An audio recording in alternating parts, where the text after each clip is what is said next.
ಕರ್ನಾಟಕದಲ್ಲಿ ಇತ್ತೀಚಿನ ಹೀರೋಸ್ ಅಲ್ಲಿ ಈ ಲೆವೆಲ್ಗೆ ಮಾಸ್ ಕ್ರೌಡ್ ಅಂಡ್ ಫ್ಯಾನ್ಸ್ ನ ಇಟ್ಕೊಂಡಿರುವಂತ ಹೀರೋ ಆ ರೇಂಜ್ ಒಬ್ಬರನ್ನ ಬೀಳ್ಸೋದಕ್ಕೆ ಸಾಧ್ಯನಾ ಗುರು? So many die hard fans Darshan. ಕೂಲಿಯಾಗಿ ಹೋಗಿ 2 ಸ್ಟೇಜ್ ಹಾಕಿ ಒಂದ್ ಕಡೆ ದೇವ್ರು ಬರ್ತಾನೆ, ಇನ್ನೊಂದ್ ಕಡೆ ಡಿ ಬಾಸ್ ಬರ್ತಾರೆ ಅಂದ್ರೆ ದೇವ್ರ ಸ್ಟೇಜ್ ಹತ್ರ ಜನ ಇರ್ತಾರ ಇಲ್ವಾ? ಡಿ ಬಾಸ್ ಬರೋ ಸ್ಟೇಜ್ ಹತ್ರ ಫುಲ್ ಜನ ಇರ್ತಾರೆ. ದೊಡ್ಡ ಅಭಿಮಾನಿ ಬಳಗವನ್ನು ಹೊಂದಿರುವಂತರಲ್ಲಿ He comes like that. The way the people are crazy for him. The way. D boss ಇನ್ನೂ ಪ್ರೀತಿ ಕೊಡು. No, boss. He's the star. He's the real star. Almost ನಮಗೆ ಲೆಜೆಂಡ್ ಆಗಿದೆ Darshan sir. He's the big godfather ತರ. Salman Khan. He comes like a king, goes like a king. ಒಳ್ಳೆ fan following ಇದೆ mass ಅಲ್ಲಿ. ಅವನ್ ಯಾರ ರೇಂಜ್ಗೂ ಸಿಗಲ್ಲ ಕಣೋ, ಅವನ್ ರೇಂಜೇ ಬೇರೆ. ದೊಡ್ಡವನಾಗಲ್ಲ, ತಲೆ ತಗ್ಸಿ ಮನ್ಸುಗಳನ್ನ ಗೆಲ್ಲೋರು ದೊಡ್ಡವನಾಗ್ತಾನೆ. ಆ ರೀತಿ ದೊಡ್ಡವನಾಗಿರೋ ನೀನು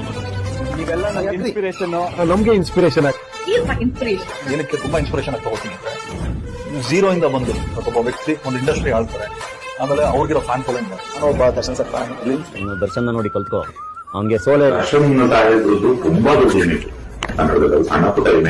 ದರ್ಶನ್ ಅವ್ರಿಗೆ ಇರೋ ಫ್ಯಾನ್ಸ್ಗಳು ಅಥವಾ ದರ್ಶನ್ ಇರೋ ಒಂದು ಇದು ಕ್ರೇಜು ಆಲ್ಮೋಸ್ಟ್ ಇಂಡಿಯಾದಲ್ಲಿ ಐ ಥಿಂಕ್ ಇದು ಫಸ್ಟ್ ಟೈಮ್ ಆ ತರ ಒಂದು ಕ್ರೇಜ್ ನೋಡಿದ್ದೀನಿ. ಕನ್ನಡ ರಜನಿಕಾಂತ್ ಒಂದು ವಿಡಿಯೋ ಅಪ್ಲೋಡ್ ಮಾಡಿದ್ರೆ ಡಿ ಬಾಸ್ ಅದಿದ್ದೇ ಇರುತ್ತೆನಾ? ಅವನು ಬರೀ ಬಾಕ್ಸ್ ಆಫೀಸ್ ಸುಲ್ತಾನ್ ಅಲ್ಲ, ಅವನು ಹೃದಯ ವೈಶಾಲ್ಯದಲ್ಲೂ ಸುಲ್ತಾನ್. ಕರೆಕ್ಟಾಗಿ ಅವರನ್ನು ಹಾಕೊಂಡು ಸಿನಿಮಾ ಮಾಡಿದ್ರೆ ಇವತ್ತು ಯಾವ ಸಲ್ಮಾನ್ ಖಾನ್, ಇವತ್ತು ಕನ್ನಡದಲ್ಲಿ ಸಲ್ಮಾನ್ ಖಾನ್ 100 ಕೋರ್ಸ್ ಗೆದ್ಕೊಂಡು ఏం కావాలంటే అలా ఇచ్చేస్తాడు.